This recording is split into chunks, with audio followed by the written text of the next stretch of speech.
ರಾಮದುರ್ಗ ತಾಲೂಕಿನ ಕೆ ಚಂದ್ರಗಿ ಗ್ರಾಮದ ವಿಡಿ ಸೋಮನಟ್ಟಿ ಸರ್ಕಾರಿ ಪ್ರೌಢಶಾಲೆಯಲ್ಲಿ ಶುಕ್ರವಾರ ಮಕ್ಕಳ ದಿನಾಚರಣೆ ಅಂಗವಾಗಿ ಶಿಕ್ಷಕ ಪೋಷಕರ ಮಹಾಸಭೆ ನಡೆಯಿತು.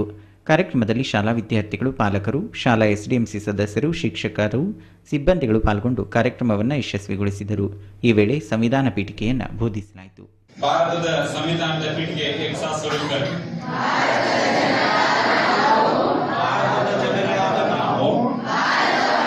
ಭಾರತವನ್ನು ಒಂದು ಸಾರ್ವಭೌಮ ಸಮಾಜವಾದಿ ಸರ್ವಧರ್ಮ ಸಮಭಾವದ ಪ್ರಜಾಸತ್ತಾತ್ಮಕ. ಈ ಸಂದರ್ಭದಲ್ಲಿ ಶಿಕ್ಷಕರಾದ ಎಚ್ಎಂ ಖಾಜಿ ಅವರು ಮಾತನಾಡುತ್ತಾ ಓದಿನಲ್ಲಿ ಅಭಿವೃದ್ಧಿ ಹೊಂದಲು ವಿದ್ಯಾರ್ಥಿಗಳಿಗೆ ಅಮೂಲ್ಯ ಸಲಹೆಗಳನ್ನು ನೀಡಿದರು. ಶಾಲೆಯ ಅಭಿವೃದ್ಧಿಯಲ್ಲಿ ಪಾಲಕರ ಪಾತ್ರದ ಕುರಿತು ಸಮಗ್ರವಾಗಿ ವಿವರಿಸಿದರು. ಶಾಲೆಯಲ್ಲಿ ಕಲಿತು ಹೋದ ವಿದ್ಯಾರ್ಥಿಗಳು ಕೂಡ ತಾವು ಕಲಿತ ಶಾಲೆಯ ಅಭಿವೃದ್ಧಿಗೆ ಶ್ರಮಿಸಿದರೆ ಸರ್ಕಾರಿ ಶಾಲೆಗಳು ಕೂಡ ಮಾದರಿ ಶಾಲೆಗಳಾಗಲು ಸಾಧ್ಯ ಎಂದು ತಿಳಿಸಿದರು.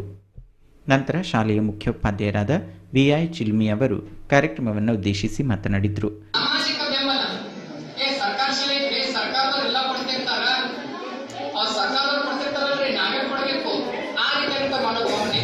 ಈ ಶಾಲೆಯಿಂದ ನಮ್ಮ ಮನೆಯಿಂದ ಯಾವ್ದಾದ್ರೂ ನಿಮ್ಮ ಮಗ ಇರ್ಬೋದು, ಮಗಳಿರ್ಬೋದು, ಕಲಿತು ಹೋಗಿರ್ತಾರ. ಅವ್ರು ದೊಡ್ಡ ದೊಡ್ಡ ಹುದ್ದೆಯಲ್ಲಿ ಇರ್ತಾರೆ. ಅಂತ ವ್ಯಕ್ತಿಗಳು ತಾವು ಕಲ್ತಂತ ಶಾಲೆಗೆ ಬಂದು ಒಂದ್ಸಲ ವಿಸಿಟ್ ಮಾಡ್ರಿ. ನಾವು ಕಲ್ತಂತ ಶಾಲೆ ಯಾವ ರೀತಿಯಾಗಿ ಇದೆ, ಆ ಶಾಲೆಯಲ್ಲಿ ಏನು ಕೊರತೆ ಇದೆ, ಆ ಕೊರತೆಯನ್ನು ನಿಗಿಸಲು ನಾವು ಏನ್ ಮಾಡಬಹುದು ಒಂದ್ ಸ್ವಲ್ಪ ಚರ್ಚೆನ ಮಾಡೋದ್ರ ಮುಖಾಂತರ ನಾವು ಮಾಡಿದ್ದೆ ಆದ್ರೆ ಶಾಲೆ ಸರ್ಕಾರಿ ಶಾಲೆಗಳು ಖಾಸಗಿ ಶಾಲೆಗಳಿಗಿಂತಲೂ ಉತ್ತಮವಾದಂತಹ ಸೇವೆಯನ್ನ ಸಲ್ಲಿಸಲಿಕ್ಕೆ ಸಿದ್ಧ. ಎಸ್ಡಿಎಂಸಿ ಉಪಾಧ್ಯಕ್ಷರಾದ ಡಾಕ್ಟರ್ ಬಸವರಾಜ್ ಸೌನೂರ್ ಅವರು ಕಾರ್ಯಕ್ರಮದ ಅಧ್ಯಕ್ಷತೆ ವಹಿಸಿದ್ರು. ಎಂಎಲ್ ಕುಲ್ಗೋಡ್ ನಿರೂಪಿಸಿದ್ರು. ಮುಖ್ಯೋಪಾಧ್ಯಾಯರಾದ ಬಿಐ ಚಿಲ್ಮಿ ಅವರು ಸ್ವಾಗತಿಸಿದ್ರು. ದಿಲ್ಶಾದ್ ಬೇಗಂ ಮಕಾಂದಾರ್ ವಂದಿಸಿದ್ರು. ಕಾರ್ಯಕ್ರಮದಲ್ಲಿ ಶಾಲಾ ವಿದ್ಯಾರ್ಥಿಗಳು, ಪಾಲಕರು, ಶಾಲಾ ಎಸ್ಡಿಎಂಸಿ ಸದಸ್ಯರು, ಶಿಕ್ಷಕರು, ಸಿಬ್ಬಂದಿಗಳು ಪಾಲ್ಗೊಂಡಿದ್ದರು. ಆಫ್ತಾಬ್ ಸರ್ಮುಲ್ಲಾ, ಭೀಮ್ವಾದ್ ನ್ಯೂಸ್, ರಾಮದುರ್ಗ.